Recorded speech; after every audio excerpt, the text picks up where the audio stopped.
Hey everyone, LöKii here, and today we're making a synth tier list. Everyone always asks me, why do I use certain synths? What synths do I use?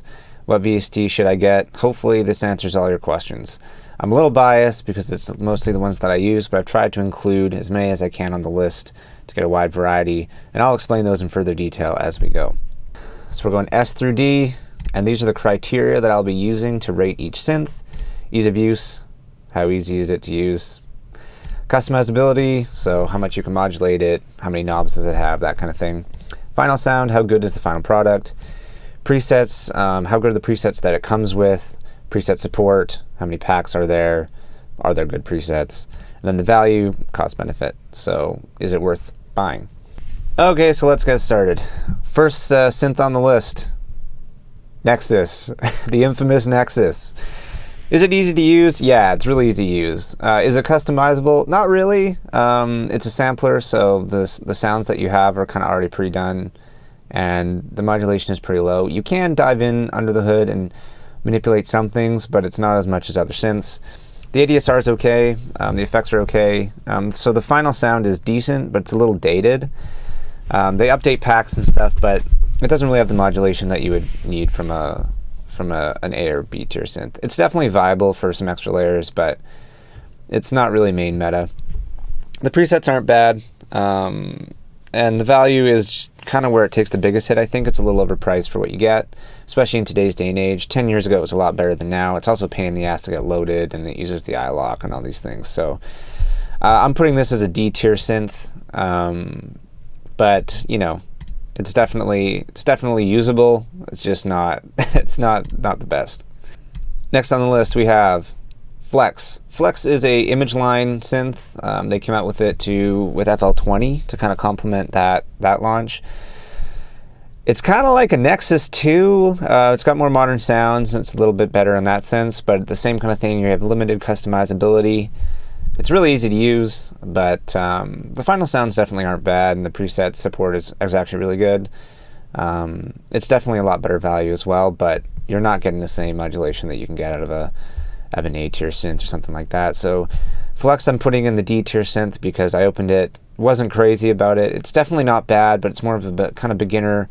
You know, if you want to get into the game, it's good, but it's definitely not a meta synth in my opinion. So I've left it in the D category. So let's add that in there, D category for Flex. Okay, next up, Nexcent is a stock synth with FL. It is I call this the 3x oscillator. I think it's 3x oscillator. It's been around since 2000. It's one of the first stock synths that comes with FL. It's basically just 3 little generators, and you have some ASDR on the back, and there's a little bit of tuning, but it's a basic one. It's definitely easy to use, and it's definitely a little bit customizable, but the final sounds aren't as powerful as you would hope they would be, but that's not really what it's intended for. It's good for like a sub layer, or I make a really cool wide distorted bass with this still. So it's definitely usable, but it's not going to be your main engine synth. And so it can keep up with you know, its competitors of these small simple operators in the meta, but as far as that, you're not gonna break any break through any ELOs with this.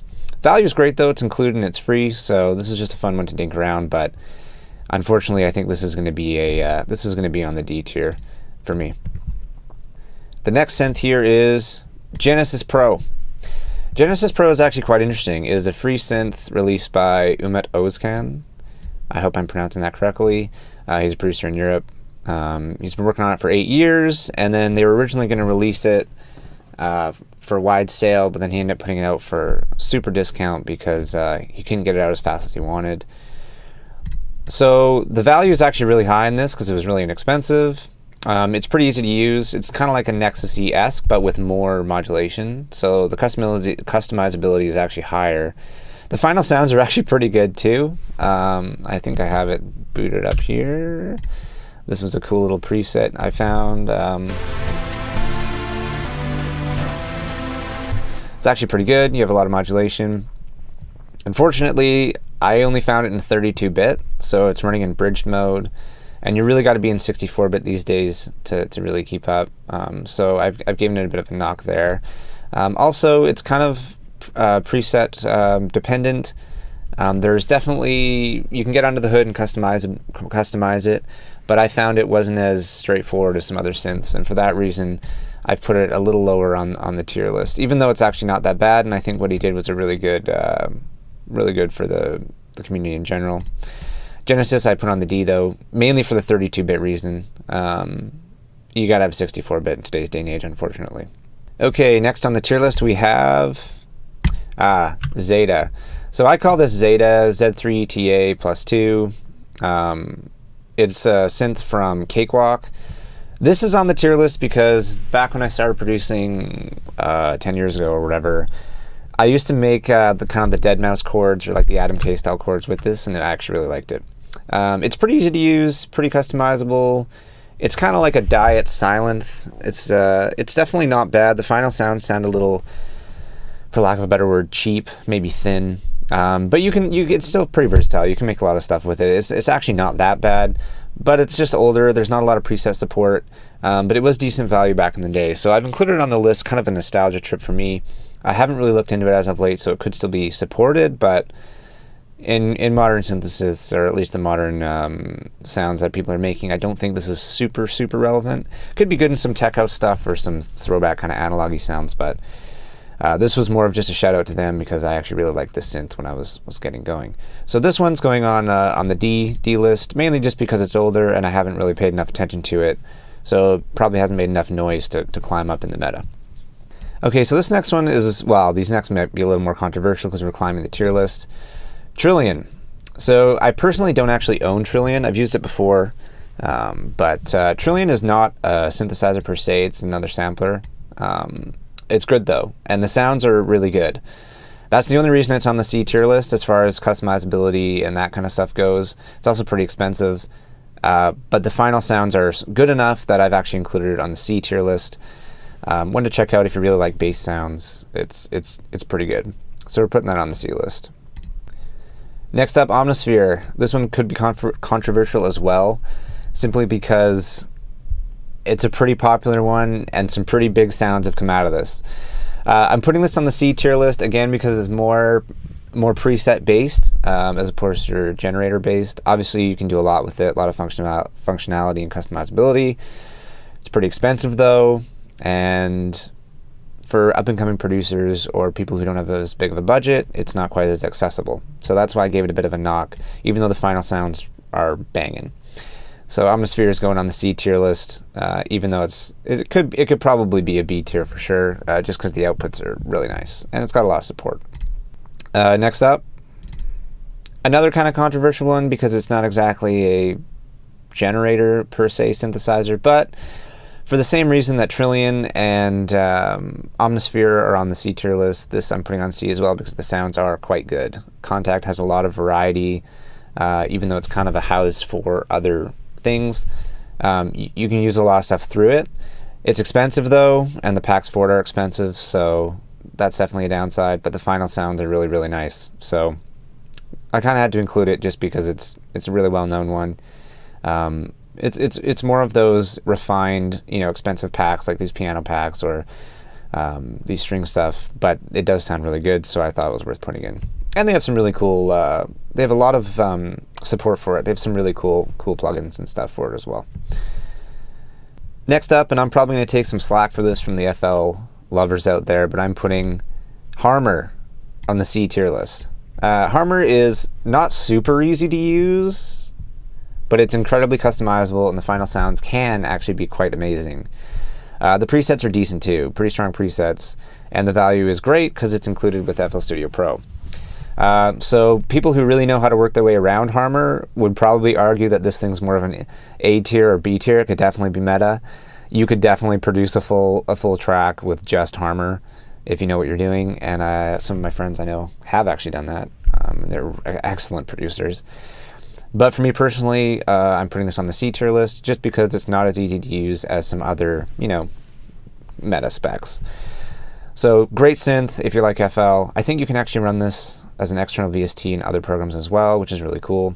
And there's a lot of presets and support for it, so it's solid. It's definitely better than some other synths in this tier list, but tier lists are controversial, and this is why this is all kind of baloney anyways.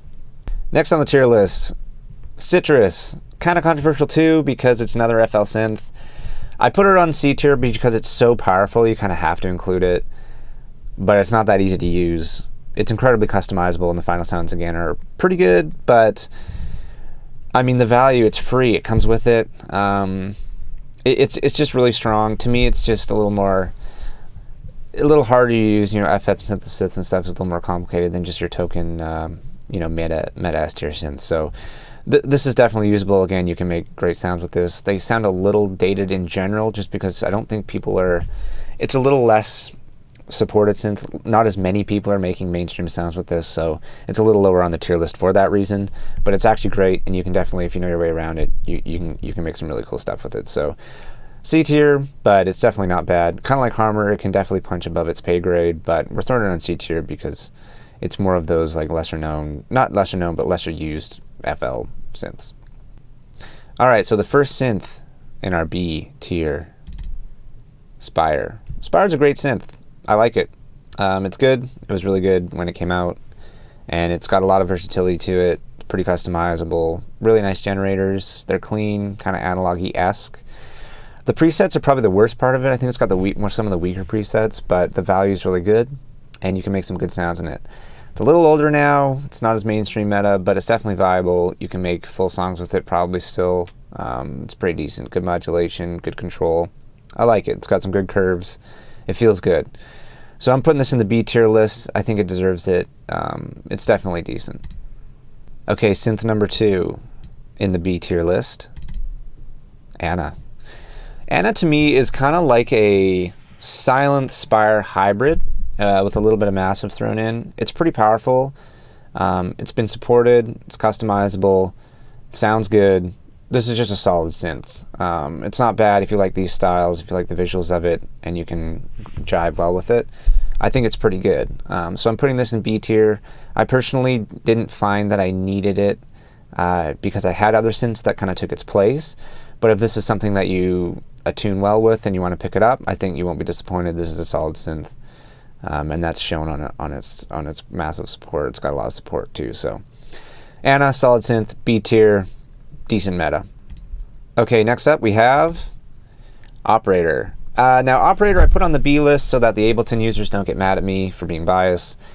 Operator is actually pretty powerful. I've watched some videos on it. I actually like it a lot. It reminds me of the Harmer or the 3x oscillator through FL, but just a little more powerful. So I've moved it up the list for multiple reasons. It's good value. The final sounds are decent customizability. It's pretty easy to use. It's got a lot of presets. It's got a lot of support. A lot of people use Ableton, and you can make good sounds with it. So I think it deserves a good B tier spot, even though it's not as complex or as pretty looking as some other meta synths. But this could definitely be meta and is totally viable if you have a high skill cap. So I think Operator is actually decent, and I'm going to put it on the B tier list. Next up, we have another Ableton synth, Analog.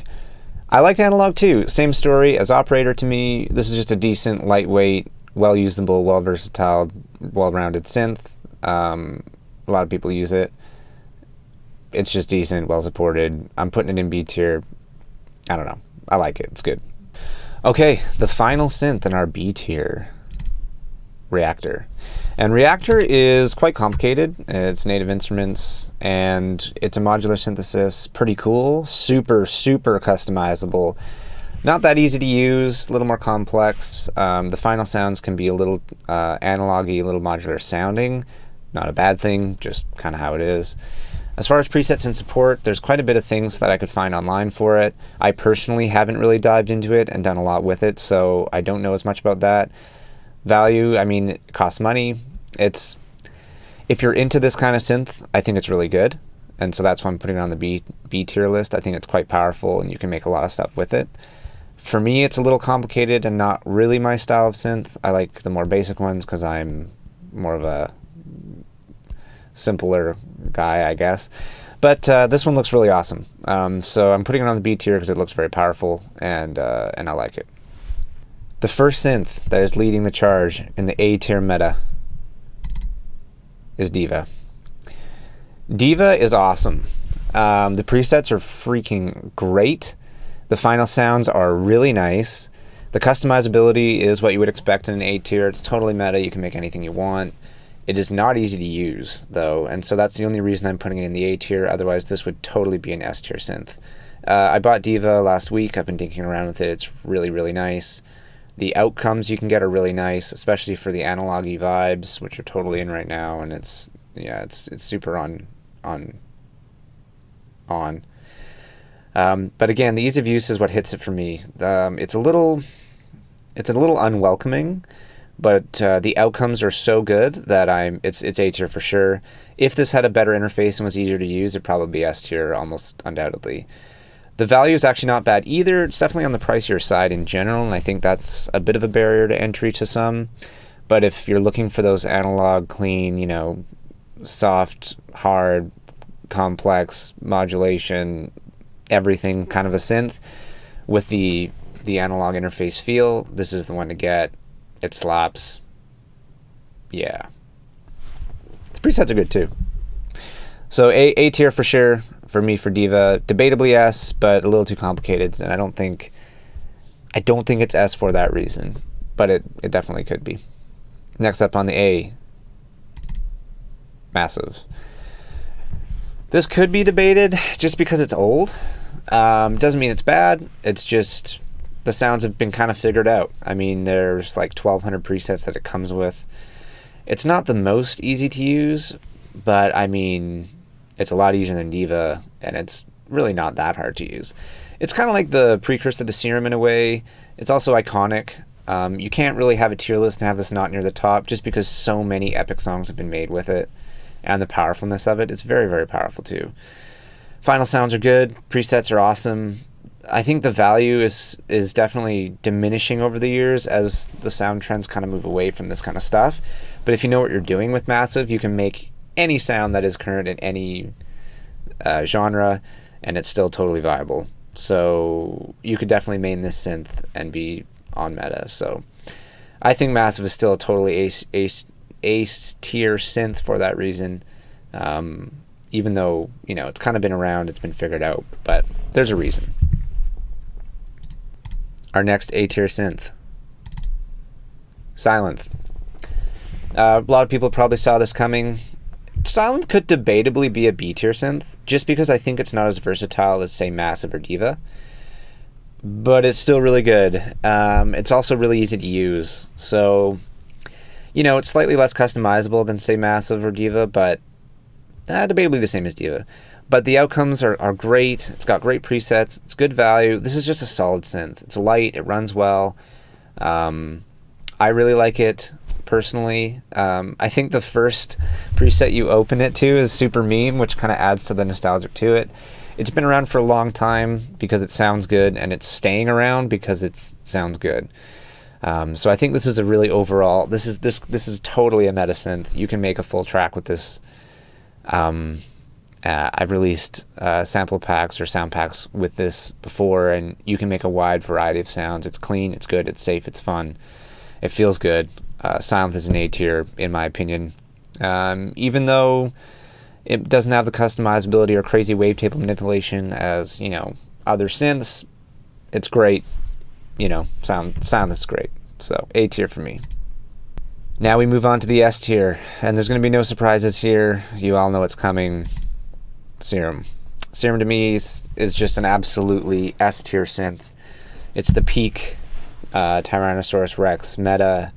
This thing slaps for the obvious reasons of insane customizability and manipulation, insane support, insane final sounds, insane value, and insanely easy to use. Serum is God tier. It's the best all-around synth you can buy. I mean, you can make any sound with it, and they keep supporting it. Serum 2 is coming out soon. It's really easy to use. It's as good as it gets. You can replicate any sound in any synth from Serum, and it's easy. Serum. But it is not alone in the S tier category. Faceplant. Recently came out, might have even been 2 years ago. This is by Kilohertz. Faceplant is an absolutely S-tier synth. The customizability is outrageous. You basically have like an Ableton effects rack on a unlimited number of generators and effects racks combined with 3 other generators and effects racks. So the final sounds you can make in this thing are super unique, super fantastic. It's basically Serum unleashed. The presets are insane. This synth to me was actually too complicated, in the sense that I wanted to do so much unnecessary stuff that from a musicality perspective, it became unpractical. I was just chasing too much sound design in it. It's too awesome. The value is great too. I think you have a subscription base for it. Faceplant is an absolutely god tier synth as well. This is the leading, probably one of the leading VSTs as far as synthesis goes, right alongside with Serum. You can make any sound ever created with Faceplant. It's amazing. There it is. All right, the final synth in our tier list, and this probably doesn't come as a big surprise. Vital. Vital to me is a diet Faceplant. It's a little easier to use, a little more accessible, but it's free and has a ton of support. So this thing is definitely S tier for me. I've only used it a little bit, but the sounds you can get out of it are great. Like just opening it up, popping it open right away, I was able to do a lot with it. And a lot of people are really excited about it, so you know there's going to be a lot of support. This is a great synth. Not necessarily super beginner friendly, but I'd say it's like a B level difficulty. It's not actually that difficult. So you can definitely ride this thing straight through to the meta and be top of your game. No problems with this. I think Vital, Serum, and Faceplant are just the top of their games right now. It kind of looks like Faceplant too a bit. That's no accident. It's a really, really nice one. And it's just overall the support, the value, the final sounds, customizability, and it's pretty easy to use. This is an S tier synth. So here it is. Here's the full tier list. I think I did a pretty good job. There's definitely some debate between the B, C, Ds. You could probably pop a couple of synths more to the A tier, but just because you're in the B, C, or D category doesn't mean it's a bad synth. I just don't think it's as good as others. And so a lot of these you can do a lot of sounds with, and they're really powerful. And if you dig through anywhere on the internet, for example with Harmer, I mean it's a C tier synth, but you can pretty much make any sound with it still. But I've explained these pretty well, I think. I think this is a pretty good synopsis of where I think these main synths are at. And obviously there's a bunch I didn't have on the list, but these are just the main ones I've experienced with, used with, and they're kind of the main ones that people are using. These S tier synths you can make all of the sounds out of these with them, except for maybe Trillium or Omnisphere or Nexus, because there's some sampled stuff in there. But as far as generators go, they're about as good as they get. But I kind of explained that as when I went through these, because these are a bit redundant. Hopefully you guys like the tier list. Let me know what you think in the comments below, if you have any disagreements or things I should have added. I mean, these things are always up for debate, so it's always good to find out what everyone's using. And hopefully this helps people if they're looking to buy some synths or try some synths, and then they can see what would work well for their production style or what they're trying to go. So you can check out my other videos below as well. I put a lot of videos out all the time. We're always streaming. And check out the LöKii shop, because I'm going to be making some preset packs for specifically Serum. I think it's the S tier, and I'll probably do some for Vital as well in the future. So hopefully you like the video. We'll see you next time.